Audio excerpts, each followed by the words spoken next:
Bienvenue dans un nouvel épisode du podcast BYOB, Build Your Own Business, le podcast où on parle business, mindset et liberté financière pour les jeunes haïtiens d'ici et de la diaspora.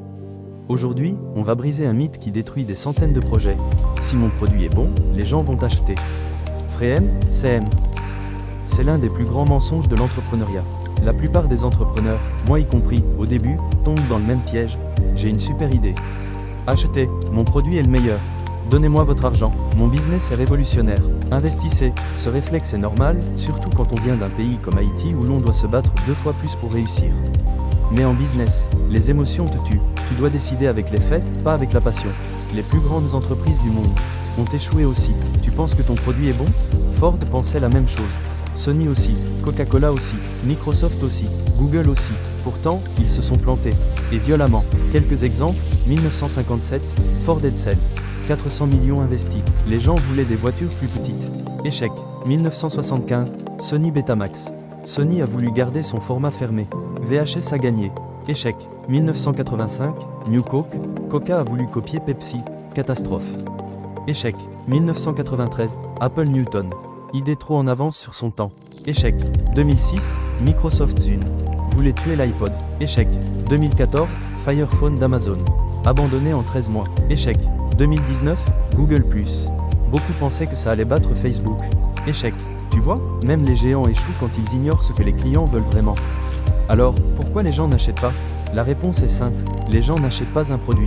Ils achètent un résultat. Personne n'achète des lunettes. Ils achètent une meilleure vision. Un service. Ils achètent la tranquillité. Un cours. Ils achètent un avenir meilleur. En Haïti, personne n'achète une gazinière juste pour l'objet. Ils achètent la possibilité de cuisiner pour leur famille sans stress. Dans la diaspora, personne n'achète un service comptable juste pour les chiffres. Ils achètent la sécurité fiscale. Poche ton produit égale échec. Comprends ton client égale vente. La solution, parle à ton client avant de parler de ton produit. Voici comment vendre, même si tu es une start-up, même si tu débutes, même si tu es en Haïti où chaque centime compte. 1. Trouve ton vrai marché. Ne vends pas à tout le monde. Choisis un groupe précis, très précis. 2. Comprends leur douleur. Pourquoi ils achèteraient? Qu'est-ce qui les frustre? Qu'est-ce qui les empêche de dormir?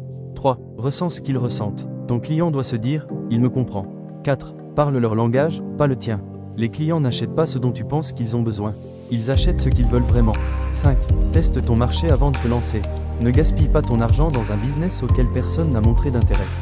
En Haïti comme à Miami, Montréal, Paris ou Chili, la règle est la même. Tu vends une solution, pas un objet. Alors retiens ceci, un bon produit ne suffit pas. Un produit qui résout un vrai problème, oui. Si tu veux réussir dans l'entrepreneuriat, si tu veux atteindre la liberté financière, arrête de deviner et commence à écouter. Si tu es prêt à créer un produit que les gens achètent vraiment, commente « Je crée des solutions, pas des produits ».